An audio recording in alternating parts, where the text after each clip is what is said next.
It's your future. Own it.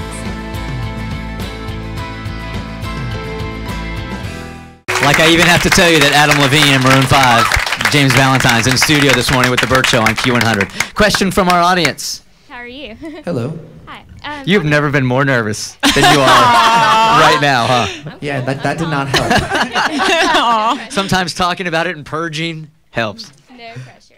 Talking about music, what do you find yourself listening to a lot now? This is my hardest question for me to answer because I never can think about it like on the spot because I just kind of music just kind of comes in and out of my life. Is there anything that influences you? Any artists? Yeah, I mean, so many. I like for years it's just been the same list, rotating cast of like 10, 20 artists. I mean, the Beatles I think is where it starts for me. Starts and ends with the Beatles.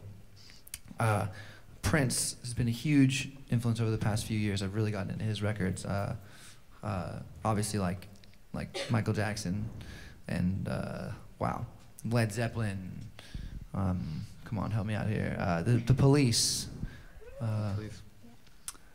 Come on, man. Well, you know, I mean, he listens to different stuff. So yeah, I listen to Adam, you know, tends to listen to a lot of the classics. Stevie Wonder. Stevie Wonder, yeah, huge influence. Yeah. But Bill you know, Withers, Al Green. I think you know, I tend to check out a lot of new stuff and like the Wilco record from last year. That's my favorite record from last year, and the new Rilo Kiley record too. I really dig.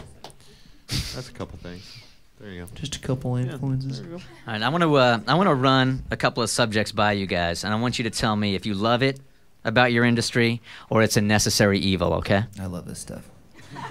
I felt very creative yesterday coming up with this. I'm into this. Touring, love it or a necessary evil? Love it. Still love it. I mean, because you guys, like you said, you're out 4 straight years. Well, you know, it's about the balance. The last time around, we toured for too long, and you know, you want to have the studio time, and then you want to balance it out with the touring. I just like to think of myself, whenever I start to complain or get weighed down, I think, what would any professional musician want to be doing right now at this point in their lives? And it's touring the world and having amazing success. So, no complaints, but it's definitely tough. James, you said that last time you guys spent just too much time on the road. What was the first sign to you that it was just too long? Oh, I mean, you know, there's just a fatigue that sort of sets in, you know, by the end of a tour, and you know, by the point where you know we gave up our apartments. You know, and condos. And condos. by that point, you know, when we came home and were like crashing on friends' couches and stuff, you know, that was like, okay, this is getting kind of ridiculous. Yeah, it definitely takes its toll on you for sure. When you have a home though, that's the best thing in the world. That's all I ever really wanted was to have a house. Now I have a house. So I can go, whenever I'm not on tour, I can go hibernate in my house. Right. Videos, making videos. Love it, necessary evil. He hates it. I can answer that for him. I necessary love evil it. for me. Why do you hate it so much? Well, because you know, and it's not a complaint, but you know, Adam is the front person, so he gets to go sort of do all the other stuff. And no, that's fine. That's fine. And I just hate making videos, okay? But we're all happy about that. But you know, if you're another member of the band, you're basically just like, you know, a set piece for my master plan. You know, because we just sit there and over again, you know, pretend like we're playing the song, which is pretend to play the guitar again, James. Over and over again, they're just blaring it through, and you know, and Adam's off there. For me, it rules pretty much. Yeah, get to like pretend to be dating people and making out with all these making out hotties, with naked women and stuff. It's great. When you watch back the videos, James, do you count how many times you actually pop up in it? You're like 3 times. There I am, 3 times. Exactly. And what's amazing for those 3 times, like I'm sitting there for like 10 hours doing that. I'm like, can't you get this in less time? My arms are tired. We can get a different guitar player if you like. Maybe for the videos. No, it's package deal, bro. MTV as a whole, love it, necessary evil. I love MTV. I just want them to play more videos. Right. You know, that's it's never been a matter of loving or hating MTV. It's your dream. It's like it's this iconic, amazing thing. You know, I just want them to play more videos. That's all I care about. They can play The Hills all weekend. But just Monday through Friday, give me some videos. You make videos about the Hills. Just put on the videos. Like some music. Award shows, love it, necessary evil. It really kind of depends on the award show. Grammys. Amazing. Love it. Yeah, love it. Anything, you know, it's always exciting, you know, whenever we're nominated, whenever we're nominated for an award or anything, or whether it's the Grammys or American Music Awards or anything, or even if it's something really silly, you know, like the Teen Choice Awards or something, you care kind of, and then the morning of the event, you're like, I want to win them all. So it's fun, you know, and it's a blast to go, and we always have a good time. Is there like that nervous anxiety as they're rattling off who won? I mean, are you like really nervous about it before the names are announced? Well, the Grammys was funny because when we went to our first Grammys, we were nominated for Best New Artist, and we were nominated for something else, the Best Performance. Best Performance by a Pop Tour. The category that we won this year. Congratulations. Congratulations. And we lost the first one, right? And we're on TV, and I'm sitting with my mother. We're all with our moms. We invited our moms. Isn't that cute? And my mom kind of looked at me, and she was like, because we lost the first award, and that was the not so big one, you know, that wasn't Best New Artist. And she looked at me, and she's like, "You're not gonna win Best New Artist, are you?" And I was like, and I thought at this point I was like, "You're right. I'm probably not." I was like, and she kind of gave me she hugged me, and she's like, "It's okay if you don't win." I was like, "No, it's not. I'll kill myself." And then it was so crazy because obviously that was the year that everyone expected Kanye to win, and I mean, honestly, I did too. And they read off our name. I think even the dude that said our name was shocked too. And it was that moment of like utter disbelief because we're pretty confident dudes, you know. We thought we were going to win something, and so when we thought we really had convinced ourselves that we weren't going to win, then it happened.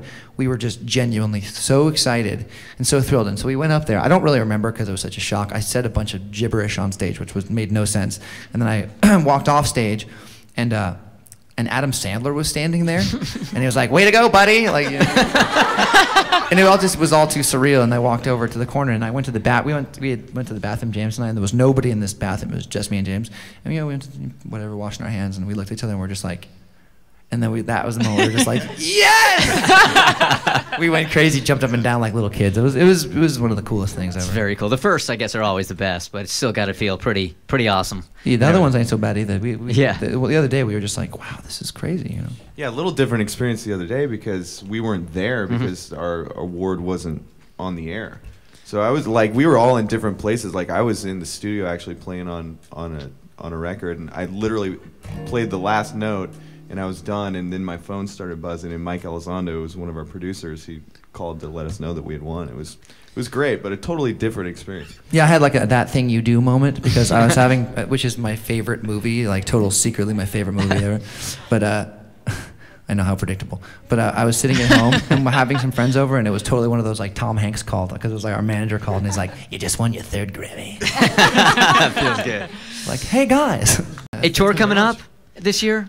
We're going to tour in the summertime. Yes? Yeah, we're going to Asia, actually, in a couple weeks. We're going to see most of Asia, which is going to be fascinating and cool. First time there? We've been to Japan, okay. But there's a bunch of other places we're going. Korea and China, and some amazing places. Thailand. It's going to be a blast. Which place on tour has surprised you the most? Like, oh, it was going to be such a drag, you thought, and then you got there and it was a blast and the crowd loved you? Well, the crowd always loves us.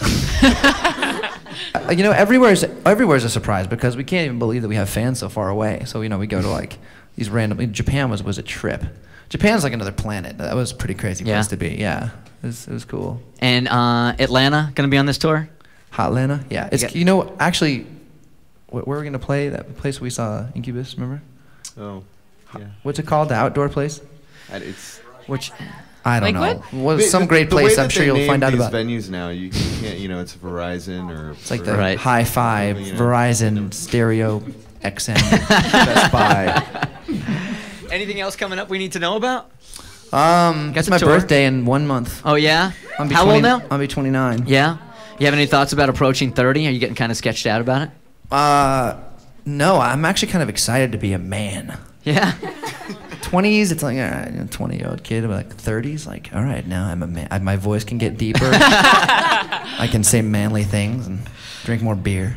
You're not in your 20s though anymore. Then it's like, you know, like people expect you to screw things up in your 20s. Like in your 30s, though, there's a whole new pressure of having to be an adult. Yeah, but I don't care about that. I'm in a band, so I kind of like, right. I'm automatically 5 years more immature than I should be. Built-in excuse. But yeah, my 20s pretty much ruled. So my 30s will probably just be different and awesome and amazing. Hopefully it doesn't all go to hell. Well, we appreciate you guys. You guys appreciate these guys coming up in this morning. Maroon 5, Adam Levine, James Valentine on the Bert Show and Q100. Thanks, guys. Appreciate it.